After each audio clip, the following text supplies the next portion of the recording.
It was probably the biggest moment of Comic-Con 2019, at least for me. No trailers, no cast list, just one man literally putting on a hat. Mahershala Ali was Blade.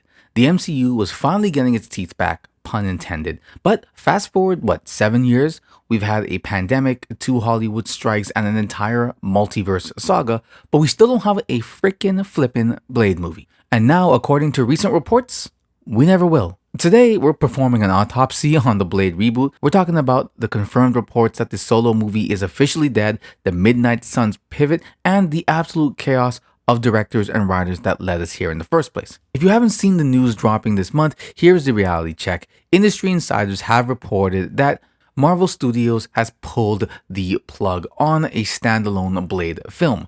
The project, which was already removed from the 2025 release calendar of last year, October, is no longer in active development as a solo feature.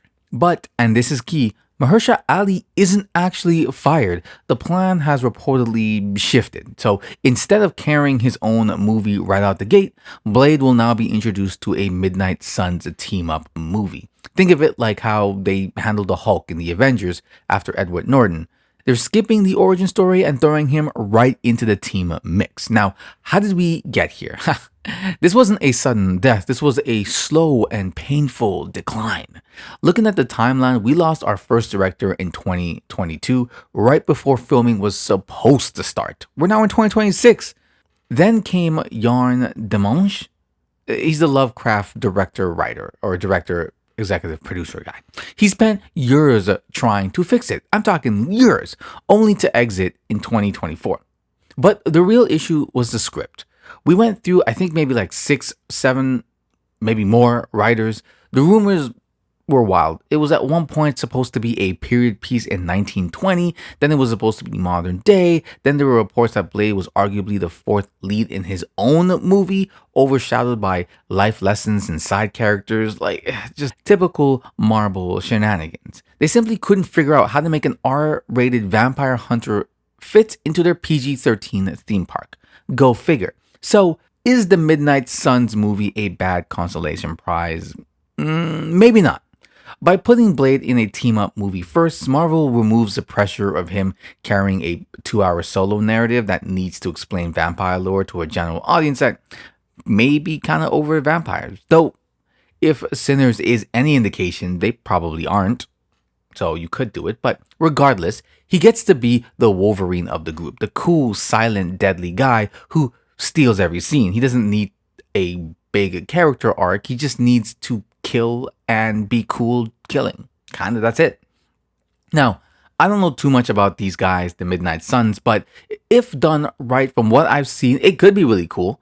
The Midnight Suns are like a supernatural superhero team. They defend against dark magical threats, led by figures like Blade and Doctor Strange, as well as, but not limited to, you got Ghost Rider in there, Moon Knight, and Werewolf by Night. The last two I'm not really that familiar with, but in the end, it looks like it could actually be something that's pretty dope if done correctly. So, putting Wesley Snipes in Deadpool and Wolverine seems like it was the right move at the time, right? For now, there is only one Blade, and honestly, when I watched that movie, I wasn't that hyped for it. I know it's a good movie and a lot of people like it, but honestly, when I heard the rumors about Blade being in it, that got me way more hyped and I just wanted to see Blade. But ultimately, Mahershala Ali is supposed to be our new Blade, and he's still technically kind of on board still. He's an incredible actor, and he's been really patient to be sticking around with this project for like 7 years without shooting a single frame. And maybe that's a part of the reason he is sticking around. Maybe if he had filmed something and refilmed and reshot and all this, maybe he would have been burnt out. It seems like the man just wants to get started. So hopefully this Midnight Suns movie team up can finally give the man the sword, and we can actually see some cool Blade action that we've waited almost a decade for. And that's it for the video. If you enjoyed, you'll love the next one coming up. But until then, like, comment, and share this out.